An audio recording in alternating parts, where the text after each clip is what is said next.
Oye, ¿qué estará sucediendo en Estados Unidos? Hay como un aumento de la violencia, pero verdaderamente intensa. En Los Ángeles, las pandillas lanzaron amenazas a toda la población a través de las redes sociales de que van a provocar 100 días y 100 noches de terror, y esto ha generado conmoción y temor entre toda la población, no solamente entre la población norteamericana, sino entre la población latina, porque estos grupos pandilleros no solo están formados por gente opositora a los latinos, sino también que agreden a los norteamericanos, a los que son nativos de allá. Hay estadísticas de crímenes en Los Ángeles que las nuestras se quedan chiquitas. Pero sí, hablando de asaltos de bancos, asesinatos y demás, son muy por encima de los nuestros. Fíjate que en el sur de Los Ángeles las advertencias pasaron de amenazas a los hechos durante el último fin de semana, al registrarse media docena de tiroteos en los que un hombre murió y una docena de personas resultaron heridas. En las redes sociales se marcó un área imaginaria, que es donde se advierten posibles incidentes violentos. Total que la gente en Los Ángeles, los habitantes de esa ciudad, están viviendo momentos de terror, pensando que si salen en la noche o en cualquier momento puede provocarse una situación difícil, porque estos grupos en verdad son terribles.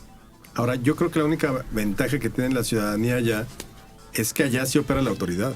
Es decir, si en un momento dado se ponen duras las cosas, no tienen empacho alguno el gobernador en meter a la fuerza pública hasta las últimas consecuencias.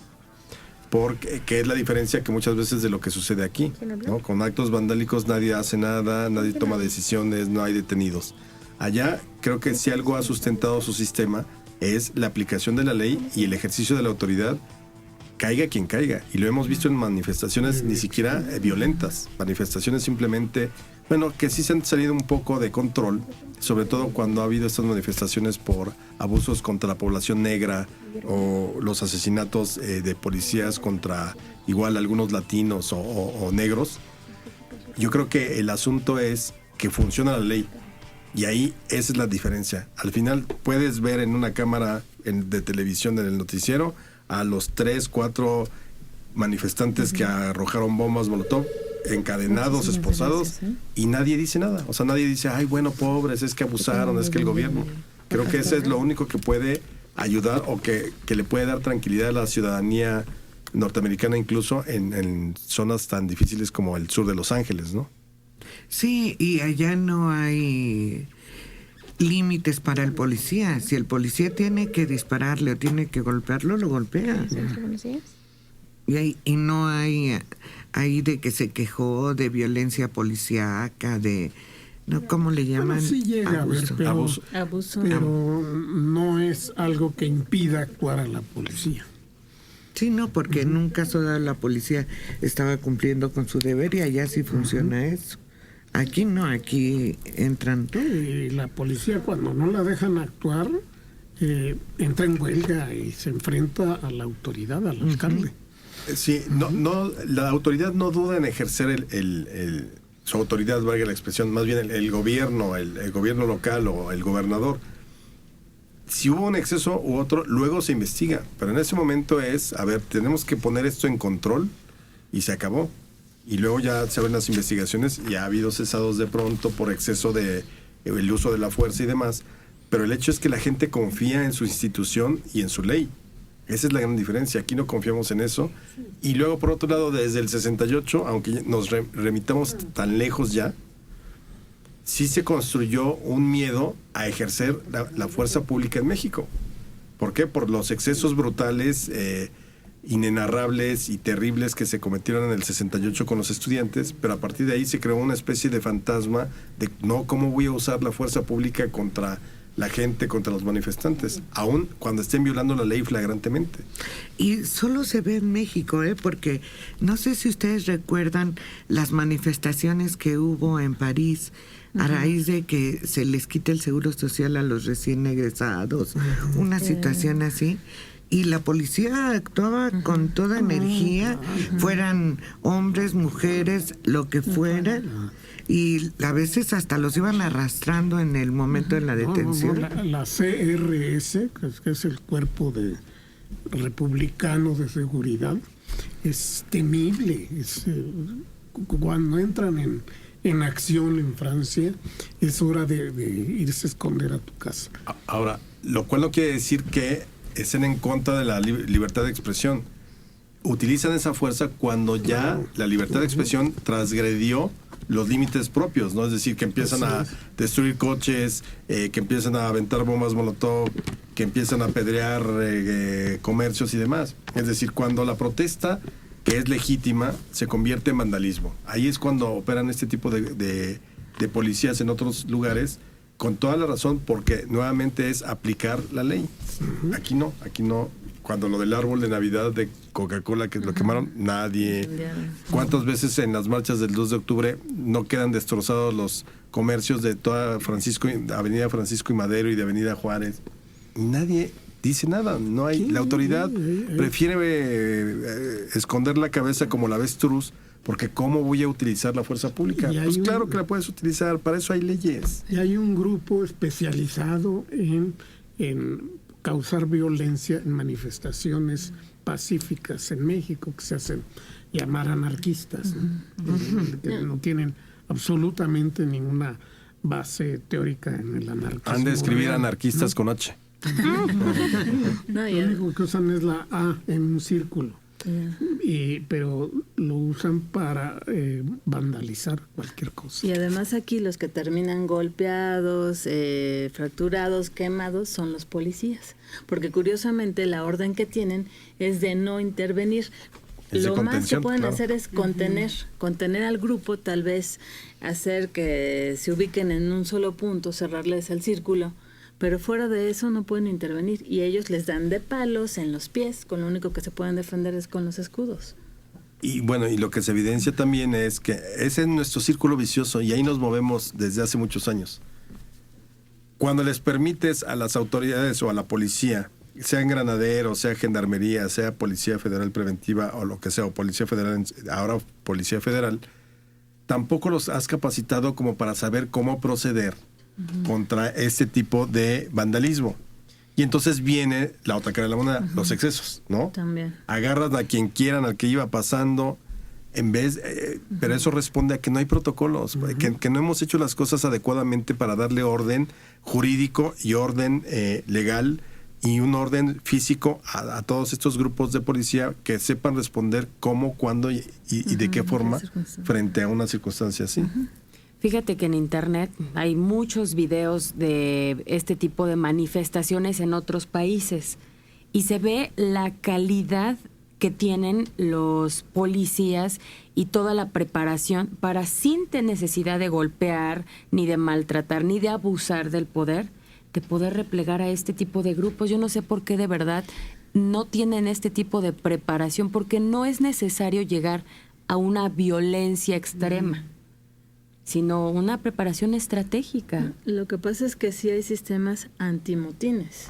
O sea, ahí, por ejemplo, consiguieron, pues aquí en el país tenemos estas tanquetas que son para dispersar a los manifestantes. ¿No? Sí, las de agua.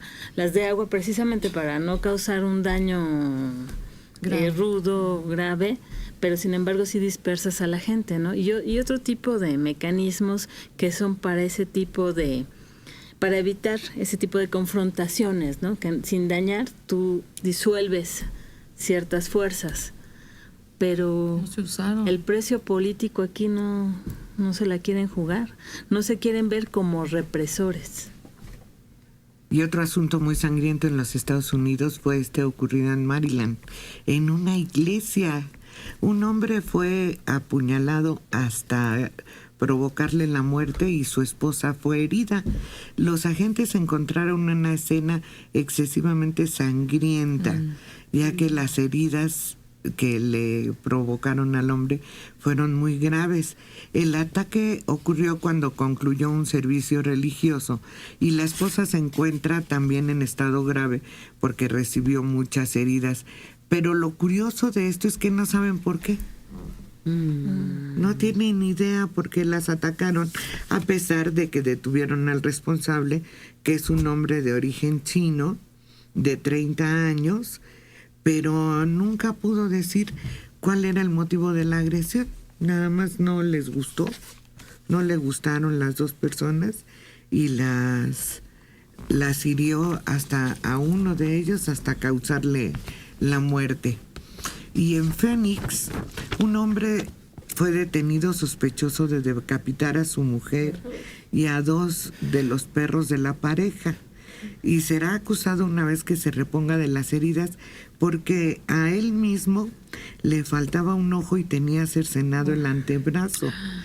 No saben exactamente qué fue lo que sucedió, pero también fue un hecho que sorprendió a la sociedad en Phoenix, porque era la mujer decapitada, de 49 años, los perros en el armario, y el sospechoso dijo a la policía que él había matado a los 3 miembros de la familia, pero él mismo está hospitalizado por las heridas que tiene. Pues eso suena como a droga, ¿no? Sí. Que hay ahí de por medio ya que entran en una especie de delirio en el que ya no miden consecuencias y se pueden imaginar cualquier cosa y de acuerdo a eso responden, reaccionan.